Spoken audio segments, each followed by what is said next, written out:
Shalom umat Tuhan, kita jumpa kembali dalam pembahasan firman Tuhan yang hari ini pembacaan dan perenungan kita sudah sampai di 1 Tawari pasal 13 sampai 15. Dan kita sangat bersyukur kalau tiap-tiap hari kita boleh diberi kesempatan oleh Tuhan untuk membaca firman Tuhan.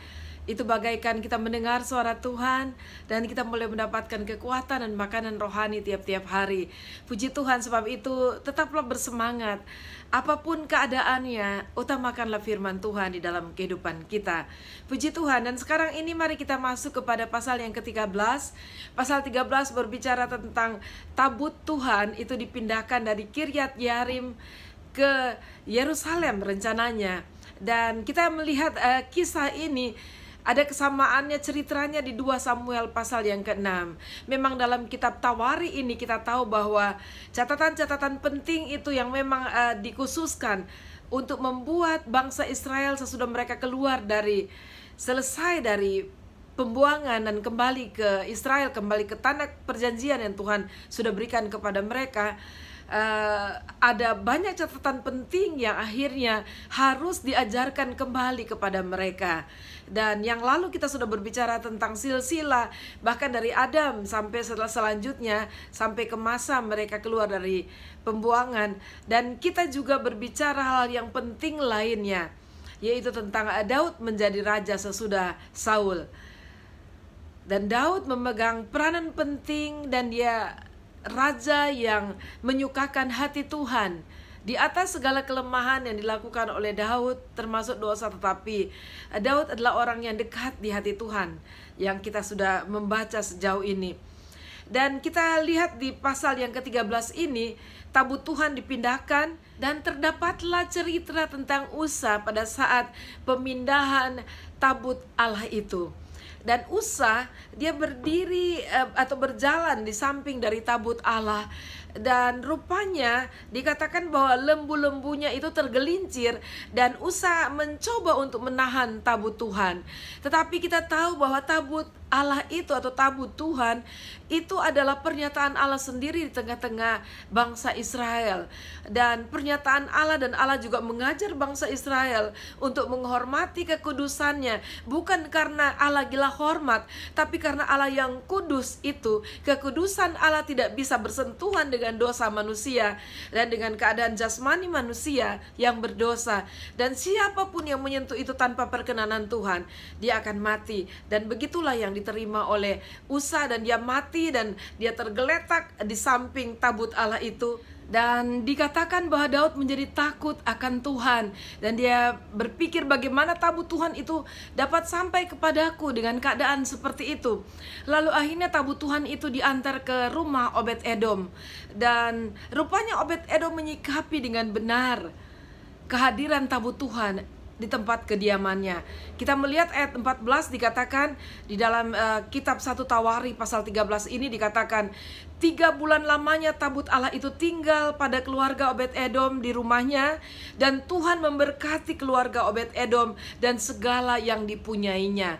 Nah, saudara, kita dapat belajar dari Obed-Edom bagaimana dia menjaga dirinya, bukan hanya dia tetapi keluarganya, karena tabut Allah itu tinggal di rumahnya keluarga Obed-Edom. Dan rupanya mereka sungguh sadar akan kehadiran Allah, kehadiran tabut Allah ini yang adalah representasi dari Allah sendiri di tengah-tengah umatnya.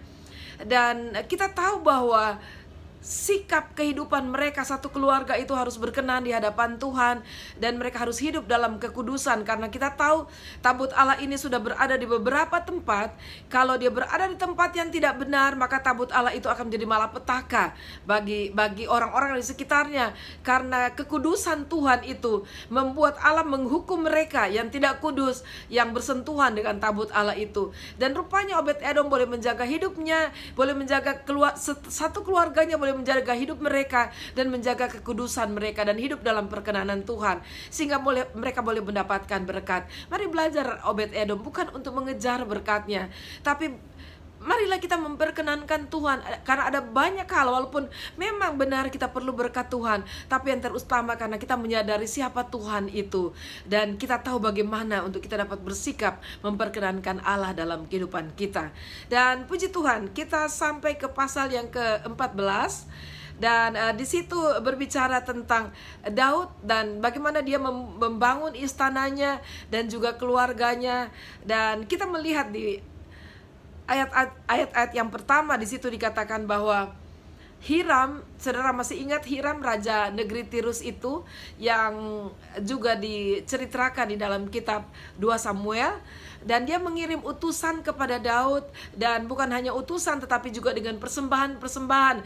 Dikatakan itu ada kayu aras dari Libanon yang sangat bagus dan sangat terkenal, dan juga bukan cuma persembahan tetapi juga orang yang dikirim yaitu tukang-tukang batu, dikatakan tukang-tukang kayu, dan sengaja dia kirim untuk menolong, membantu membangun istana dari Daud. Dan saudara, Daud akhirnya, bagaimana kalau itu terjadi kepada saudara? Tentu saudara rasa, wow, siapa saya gitu ya. Dan itu terjadi pada Daud. Dan ayat yang kedua, dan saya senang dengan pernyataan Daud ini, dikatakan lalu tahulah Daud bahwa Tuhan telah menegakkan dia sebagai Raja Israel, sebab martabat pemerintahannya terangkat tinggi oleh karena Israel umatnya. Jadi Daud tahu betul reputasinya bukan karena dirinya sendiri yang wow, tapi karena Tuhan yang melakukannya bagi dia. Nah, kesadaran seperti ini harus ada dalam kehidupan kita. Bagaimana kita menghadapi keberhasilan, kesuksesan dari kita sebagai manusia, sebagai umat Tuhan, apalagi sebagai hamba-hamba Tuhan. Kita tahu kalau bukan Tuhan, we are nothing. Karena Tuhan punya rencana atas kehidupan kita, dan Tuhan juga dapat membuat kita sukses, Tuhan dapat membuat kita terangkat dan sebagainya. Tapi ingat juga bahwa Tuhan juga dapat berencana untuk membuat kita mengalami hal-hal tertentu untuk maksud Tuhan yang tertentu pula, tertentu yang saya maksud yang tidak menyenangkan ya saudara. Dan itulah kehidupan, dan bersyukur sekali buat Daud karena dia menyadari apa yang dia capainya saat itu adalah atas perkenanan dan atas kasih karunia Tuhan. Dan kita melihat bahwa di atas kemanusiaan Daud, yaitu dengan kelemahan dan juga dosa yang pernah dilakukan, ada satu yang luar biasa di dalam dia, yaitu kesadaran yang kuat akan Allahnya yang dia percayai, akan kasih Allah, akan perjanjian Allah. Dan saudara, ini adalah hal-hal yang sangat baik untuk kita belajar dari Daud. Lalu kita melihat di ayat-ayat selanjutnya, pada saat itu Filistin juga, Raja Filistin akhirnya mendengar tentang Daud bahwa dia sudah diurapi menjadi raja, dan sekarang dia menjadi raja atas Israel. Tetapi ini bukan berbeda dengan raja orang Tirus ini, tapi Raja Filistin ini kepingin menyerbu, menyerang, berperang melawan Daud dan ingin mengalahkan Daud. Dan akhirnya sebagai seorang yang dekat di hati Tuhan, Daud juga bertanya kepada Tuhan, apakah dia perlu menyerang, dia perlu menghadapi Filistin ini atau tidak. Tetapi Tuhan bilang, go for it, Tuhan akan mengaruniakan kemenangan. Dan Daud berperang dan akhirnya menang. Lalu kemudian Filistin tidak mau kalah setelah mereka memperkuat pertahanan mereka. Akhirnya mereka menyerang untuk kedua kalinya. Dan yang kedua kali juga atas perkenanan Tuhan, Daud dapat memukul kalah orang-orang Filistin ini. Dan sudah pasti sebagai Daud mungkin dia perlu bisa berbangga. Tetapi ya saudara, itu dia, Daud tahu betul itu adalah kemurahan dan kasih karunia Tuhan. Ayat 17 katakan, lalu termasyurlah nama Daud di segala negeri, dan Tuhan mendatangkan rasa takut kepadanya atas segala tempat. Dan Tuhan dapat melakukan apa saja untuk menyelesaikan tujuan Tuhan dalam kehidupan seseorang apabila orang itu hidup dekat dan bergaul dan bergantung, berserah kepada Tuhan semata-mata. Kita akan masuk terus kepada pasal yang ke-15.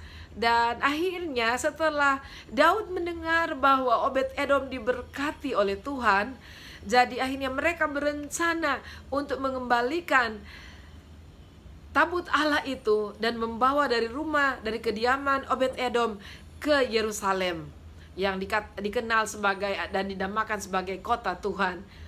Dan di ayat yang pertama di dalam kitab 1 Tawari 15 dikatakan, Daud membuat bagi dirinya gedung-gedung di kota Daud, lalu ia menyiapkan tempat bagi tabut Allah dan membentangkan kemah untuk itu. Jadi dia sudah menyiapkan kemah suci untuk tabut Tuhan.